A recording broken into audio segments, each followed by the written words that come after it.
Bарлығымыз сабақты теспен оқып, қызыл дипломмен бітірейік. Біздің барлығымыздың сабағымыз бәріміз жақсы өтсін, денсаулығымыз сау болсын. Барлығымыз қызыл дипломмен бітіріп, қалаған оқуымызға түсіп, грантымызды, дипломымызды алып жүре берейік. Оқушылар осы мектепті қызыл дипломмен бітіріп, ал достарымыз шәкірт қосымшалары бүгінгі сабақты жақсы қылып өткізейік және беспен оқайық. Барлықтарыңа сабақтарды беспен оқыңдар, әр уақытқа түсіңдер. Барлығымыз сабақты беске оқып, қызыл дипломмен бітіріп. Біздің сабағын беспен оқып, сабағын қызыл дипломмен бітіріп қалаған дипломымыз. Анда. Kaçta toplap diyeyim, birinci stollar, ikinci stollar. Bugünkü taqdirimizni bilish uchun eng avval rebusning sheshini topishimiz kerak. Birinchi, bu ne narsa? Mansub. Konkursni qayerdan olamiz? Kom. Ikkinchi, Bekizna yu o'z o'rnida turadi. Ikkinchi, o'tiradi. O'tir. Hayır, bu ne? Termos'un hayatında kalın.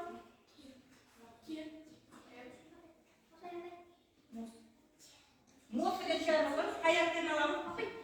Terda alalım. Sonra kanday düştü? Kan yürütür. Hepiniz gibi bugünün yazı, hakikaten yazılayım. Bugün 17. 17. ay 2024 yıl. Bugünkü taqdirimiz bo'lajaqdagi kompyuterlar.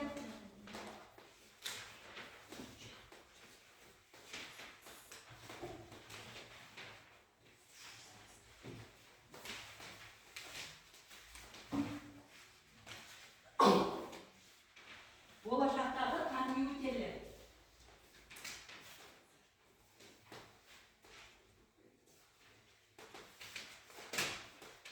Bo'lajaqdagi kompyuterlar. Taqdirlamoqqa.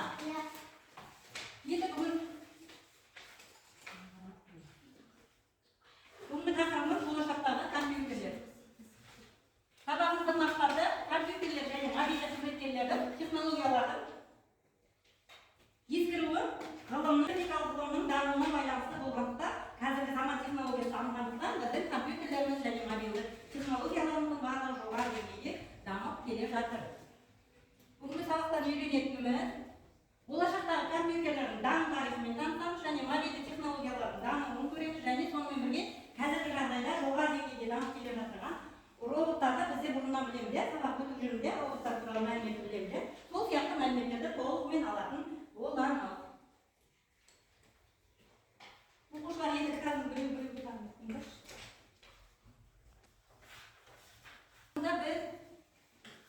Біз компьютерлердің даму тарихымен бірге біз компьютерларды жылдың басынан бері 3-ші сыныпта, 2-ші сыныпта компьютерлермен жұмыс жасап жүрміз. Компьютерлермен әртүрлі жұмыстар жасауға болады. Өзіміз Word программасында жұмыс жасадық, мәтін тербелеміз, бұдан презентация жасадық, Scratch программасымен ойын ұйымдастырдық. Сол сияқты программалардың барлығымен жұмыс жасап көрдік. Енді қараңдар, біздің компьютерлер, ежелгі заманда компьютерлер болған деп ойлайсыздар ма? Ежелгі заманда суретке қараңдар, 75-ші суретке қараңдар. 75-ші суретте ең ежелде бізде компьютер құрылысы, бұл кезде жазу машинасы болған екен, жазу машинасы. Ал айтам.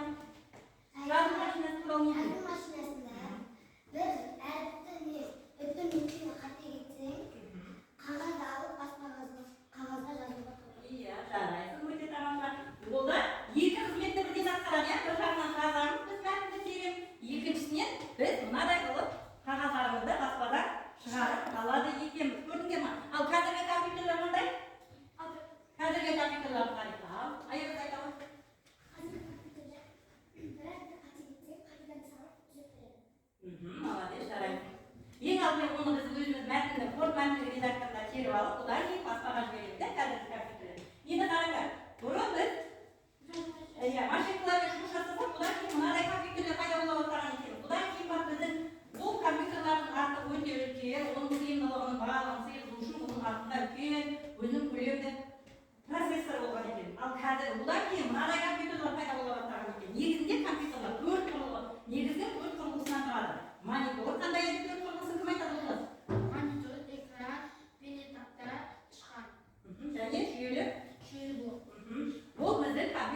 жүйелері барлығы сол ноутбуктың ішіне орналастырған екен.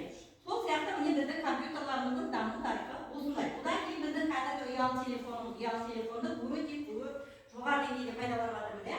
Заман технологиясының дамыған соншалықты ұялы телефондардың да түрлері не болып жатыр?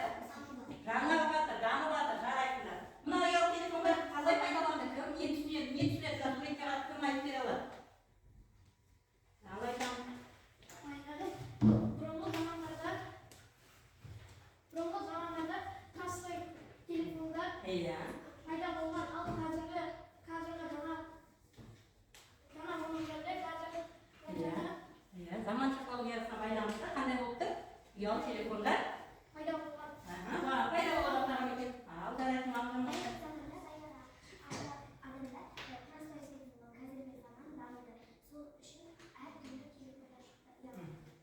Жарайсыңдар. Көрдіңіздер ме?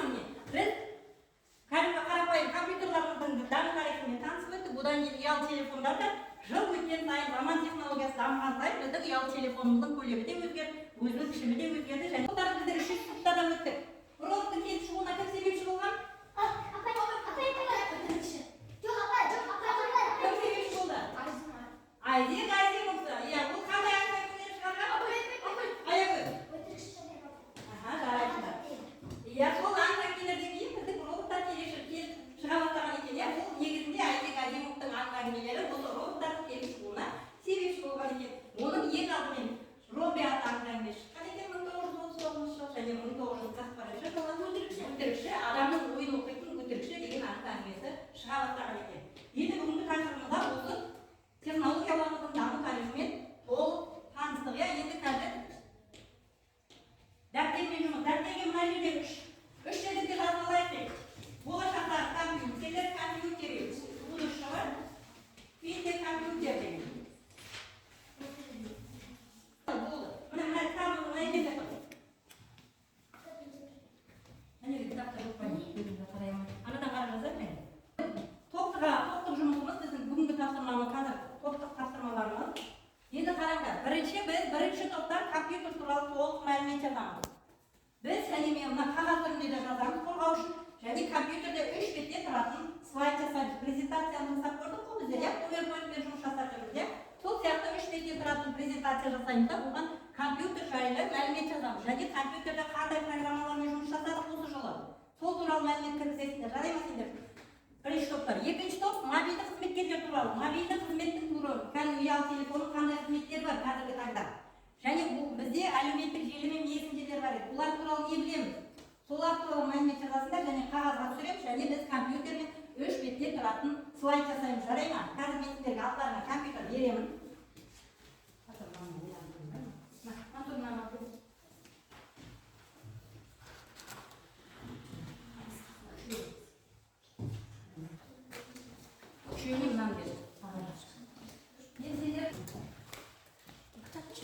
Сендер ананы не маркермен жазыңдар.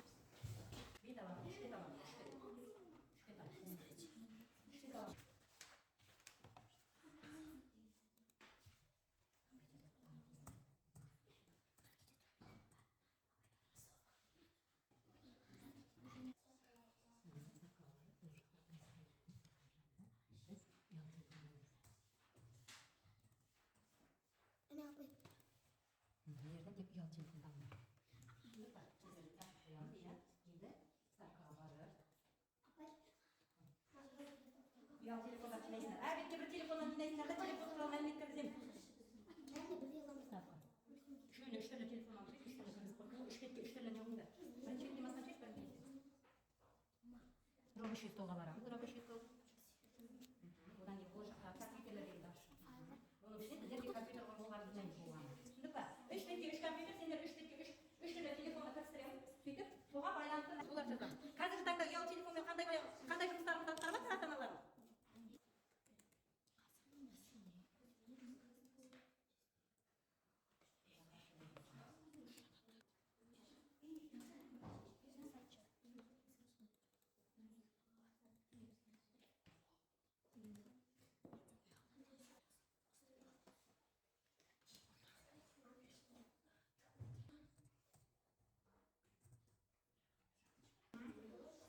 Бұл санда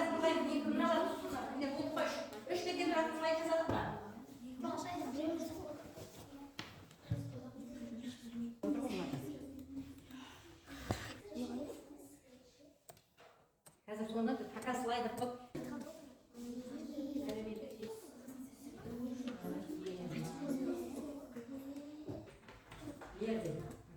Әлеуметтік желі дегенде переводы, анимация.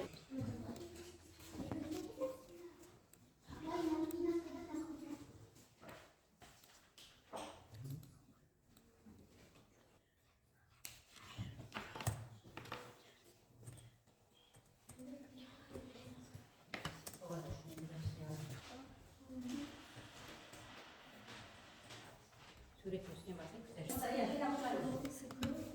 Переводы жерде. Нем. Қандай?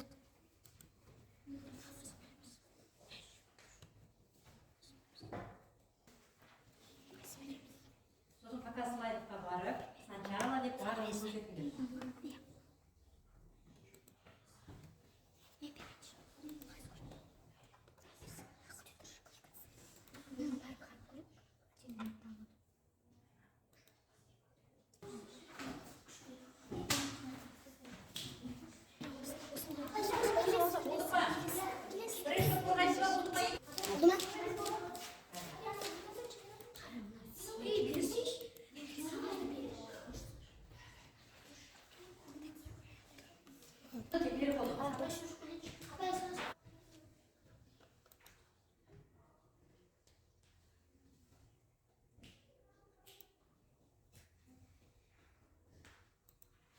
Біздің жұмысын қорғайды, компьютерлер туралы не білдік, және компьютерлерде қандай программалармен жұмыс жасадық қиылды. Компьютерлерде әртүрлі программалар бар. Мысалға, вставка, файл, дизайн, анимация, переход, слайд-шоу. Біз Scratch, PowerPoint пен жұмыс жасаймыз. Презентация құрамыз.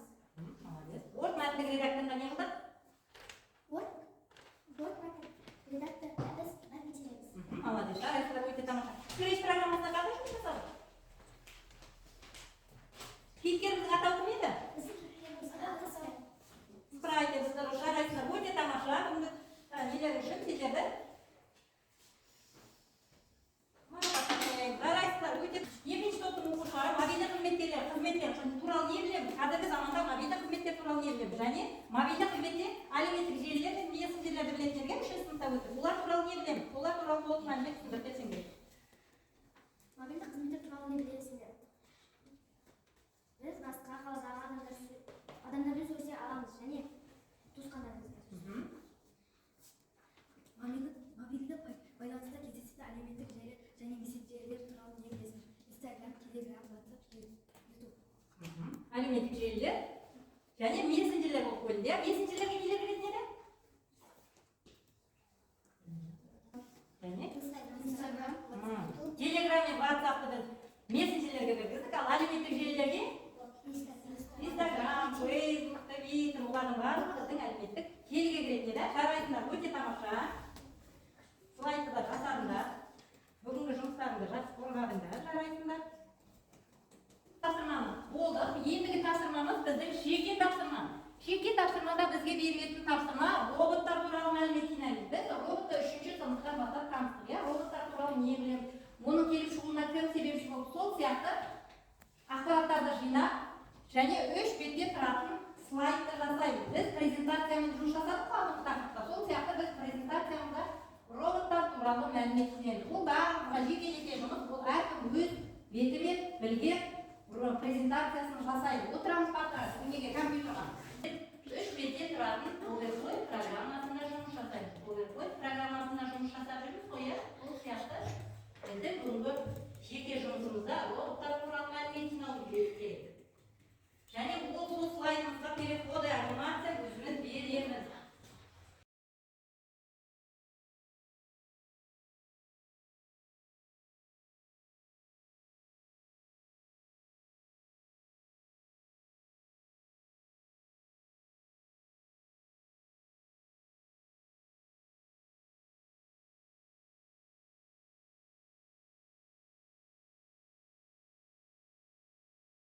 Болашақ компьютерлер деген папканың ішінде тұр. Содан алып біз презентация жасаймыз, 3 бетте тұрады.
Молодец, жарайсың, сен жасадың ба?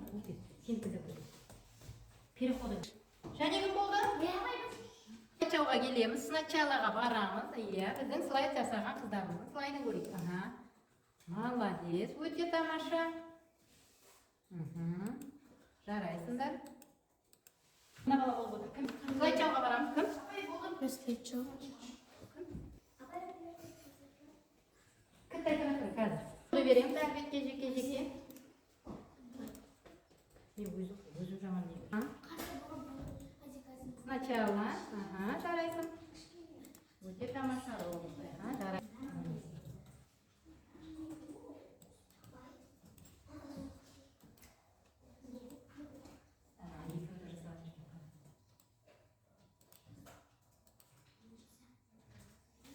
Бар қосымша тапсырма. Кел ойланайық деген.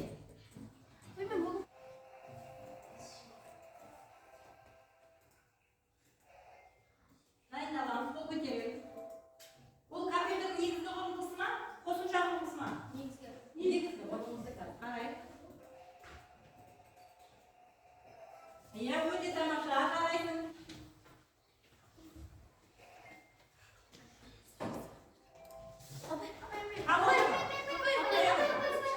Қосымша құрылғысы. Жарайсың, өте тамаша.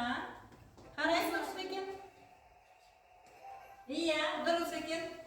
Молодец, аяғын жақсы қалып бердім. Қарайсың.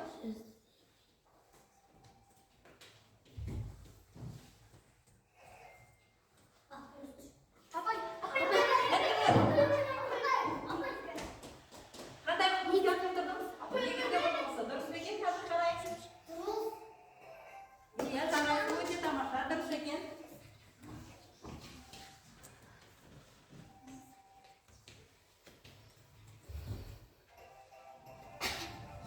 Әне, өте тамаша, балымыз көбейіп жатыр очкомыз.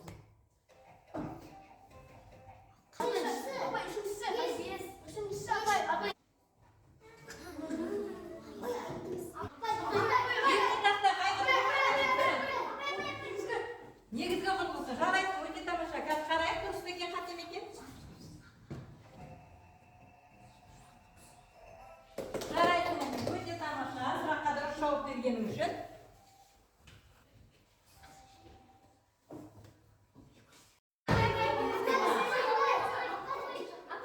Қосымша құрылғысы. Өте тамаша.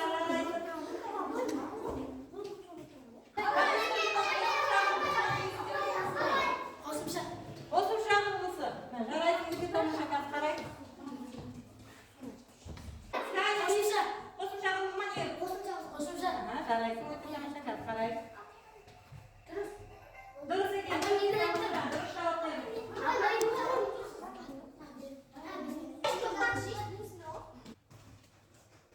Сабақта түсінікті болды ма сендерге? Жарайсыңдар. Компьютердің және ұялы телефоныңызды даму тарихымен таныстық, иә? Оқыстардың келіп шығуына себепші болған адамдарды таныстық еске түсірдік, иә? Бұрыннан білетін. Жарайсыңдар. Енді сендер мына стикерлерге қазір әрқайсымыз бүгін не түсіндік? Бүгінгі тақырыптан қай жерлерде түсінбей қалдық, соны жазып, біздің рефлексия бөлімінде түсінсеңдер, міне толық түсіндім, орташа түсіндім, дым түсінбедім дегенде осы 3 бөлімде өзіміздің түсінгенімізді, түсінбегенімізді білдіріп, жазып, ат жөнімізбен ілдіріп кетеміз. Жарай ма? Артында жаттады өзіме. Шушкелеріңіз алғыңыздар.